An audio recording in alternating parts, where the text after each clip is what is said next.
transmisi adalah sistem yang berfungsi untuk konversi torsi dan kecepatan putaran dari mesin menjadi torsi, dan menghasilkan kecepatan yang berbeda-beda untuk diteruskan ke penggerak akhir. Konversi tersebut mengubah kecepatan putar yang tinggi menjadi lebih rendah tetapi lebih bertenaga, atau sebaliknya. Tali baja atau steel wire rope adalah tali yang dikonstruksikan dari kumpulan jalinan serat-serat baja. Tali baja ini berfungsi untuk mengangkat serta menurunkan beban dan juga memindahkan gerakan dan gaya. Tali baja ini dibuat dengan mesin khusus. Dengan proses pertama-tama, kawat akan dililitkan dengan untayan dan kemudian dianyam lagi menjadi tali bulat. Kedua proses berlangsung secara bersamaan. Untayan dililitkan pada inti yang terbuat dari rami, asbes, atau kawat baja lunak. Tali baja akan mengalami kausan apabila bergesekan dengan alur cakra dan dengan tromol dan gesekan antar tali sendiri dan sebagainya. Untuk pemeliharaan tali baja, maka tali baja harus dilumasi dengan baik agar mengurangi gesekan internal serta untuk mencegah korosi. Menurut kebutuhan berbeda-beda, tali baja ini dibagi menjadi 3 jenis. Yang pertama ada tali baja umum, biasa digunakan untuk aplikasi angkat, tarik, dan ikat. Contohnya ada pada aplikasi lifting. Untuk tali baja tipe ini memiliki konstruksi yang beragam, dan untuk mengetahuinya bisa dengan melihat sisi penapang wire-nya. Yang kedua ada tali baja elevator atau lift. Sesuai dengan namanya digunakan untuk kebutuhan aplikasi elevator. Untuk konstruksinya sendiri biasa dimulai dari angka 8, dan tali baja jenis ini dirancang khusus dengan tingkat kelenturan yang tinggi karena sistem kerja elevator sendiri adalah diangkat dengan katrol.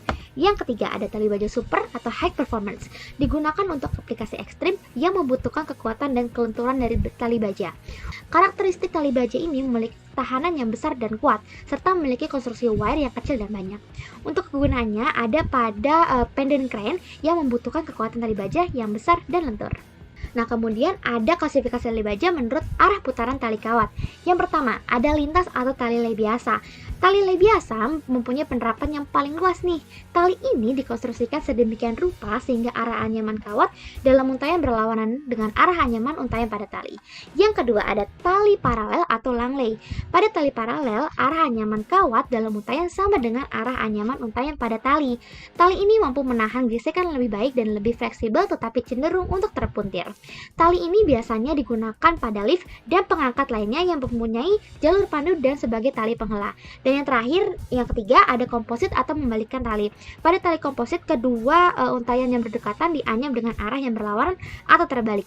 Tali baja dibuat dari kawat baja atau steel wire dengan ultimate stretch-nya sebesar 130 kg per mm².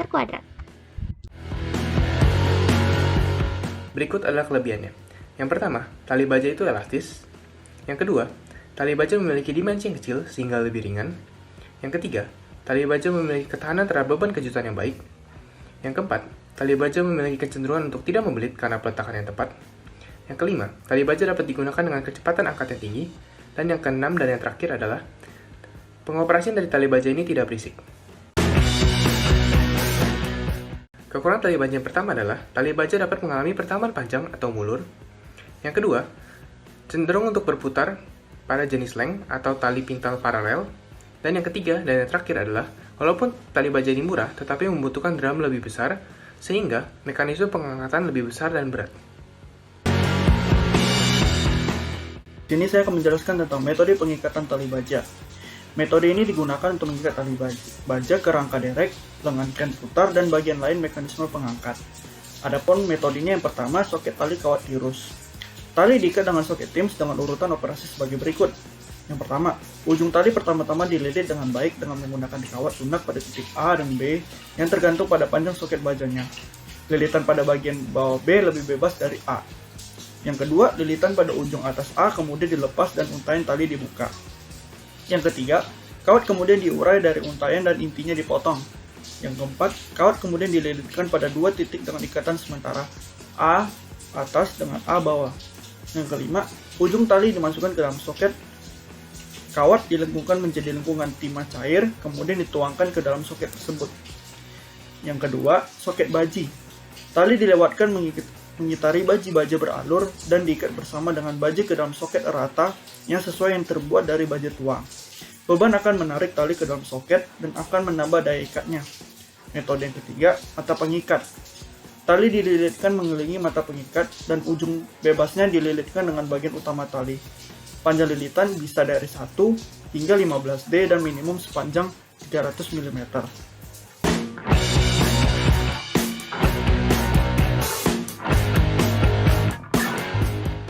Pengaplikasian pada tali baja biasanya diaplikasikan pada ekskavator kret besar, keperluan pertambangan, logging, dan pengeboran. Umur tali sangat dipengaruhi oleh kelelahan sejumlah lengkungan tertentu yang telah melewati batas ini akan rusak dengan cepat. Umur tali dapat ditentukan dengan memakai perbandingan D-min per D. D-min adalah diameter puli atau drum dan D ialah diameter tali. Dan D-min per delta, delta ini adalah diameter kawat pada tali. Satu lengkungan diasumsikan sebagai perubahan tali dari kedudukan lurus menjadi kedudukan melengkung, atau dari menjadi kedudukan melengkung menjadi kedudukan lurus. Berikut ini adalah cara untuk pemilihan tali baja, yaitu dengan cara mencari diameter kabel atau tali, luas penampang tiap kawat, gaya tarik pada kabel atau tali, mencari luas penampang, mencari diameter kawat, kekuatan putus tali yang diam pada penampang total tali, dan selanjutnya tali diperiksa terhadap tegangan tarik maksimal yang diizinkan dengan rumus S sama dengan P per K. Selanjutnya itu adalah perhitungan daya tahan.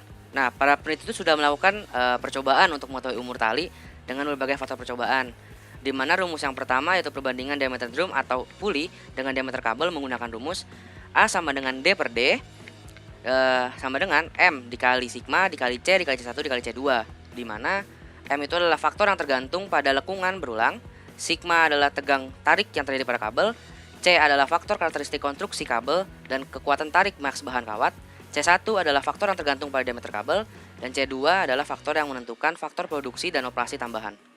Dan yang kedua adalah menghitung umur kabel dengan rumus N sama dengan Z per A dikali Z2 dikali beta dikali pi sama dengan sekian bulan, di mana Z itu adalah jumlah pengulangan lekukan yang dialami kabel, A adalah jumlah siklus rata-rata per bulan, Z2 itu adalah jumlah lengkung pada siklus kerja, dan beta adalah faktor perubahan daya tahan kabel, dan pi adalah faktor kerusakan kabel ditetapkan sebesar 2,5. Oke, di sini saya akan menjelaskan tentang contoh aplikasi rumus. Faktor yang bergantung pada jumlah lengkungan berulang selama periode pemakaian sampai tali tersebut rusak dapat dihitung dengan persamaan M sama dengan A per gaya tarik dikali C dikali C1 dikali C2. Di sini kita memperoleh data dan memasukkannya di mana M sama dengan 38 per 9,01 dikali 0,93 dikali 0,97 dikali 1,37. Dari perhitungan tersebut didapatkan M-nya sebesar 1,58. Nah, di sini kita akan mencari nilai Z-nya dengan melakukan perhitungan interpolasi sehingga didapatkan nilai Z-nya sebesar 246.666,67 yang dimana itu merupakan jumlah lengkung berulang. Nah, berdasarkan perencanaan ini kita dapat menentukan juga nih umur dari sebuah tali baja dengan persama sebagai berikut di bawah ini. Dengan persamaan ini kita memasukkan data yang kita peroleh tadi, di mana N sama dengan 246.666,67 per 3.400 dikali 2 dikali 0,31 dikali 1, sehingga didapatkan N-nya sebesar 120,91 bulan atau sekitar 120 bulan atau sama dengan 10 tahun. Nah teman-teman, dari pembahasan di atas dapat kita ambil kesimpulan. Kesimpulan pertama, tali baja merupakan tali yang dikonstruksikan dari kumpulan jaringan serat-serat baja, yang dimana dia itu berfungsi untuk mengangkat dan menurunkan beban. Ada fungsi lain seperti memindahkan gerakan dan gaya. Kesimpulan yang kedua, itu sistem transmisi tali baja ini lebih banyak keuntungan yang didapatkan dibandingkan menggunakan rantai.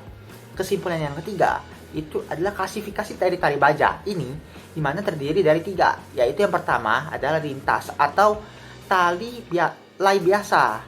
Yang kedua itu adalah tali paralel atau langlay. Yang ketiga itu adalah komposit atau membalikkan tali. Nah, kesimpulan yang keempat itu adalah metode pengikatan tali baja. Terdapat 2, soket baji dan mata pengikat. Nah, terus yang kesimpulan 5 ini merupakan cara untuk mengetahui umur tali, itu dengan melakukan perbandingan D min per D. D min ini merupakan diameter puli atau drum, sedangkan D ini merupakan diameter tali. Nah, ada perbandingan lain seperti D min per tau. Tau ini merupakan diameter kawat pada tali.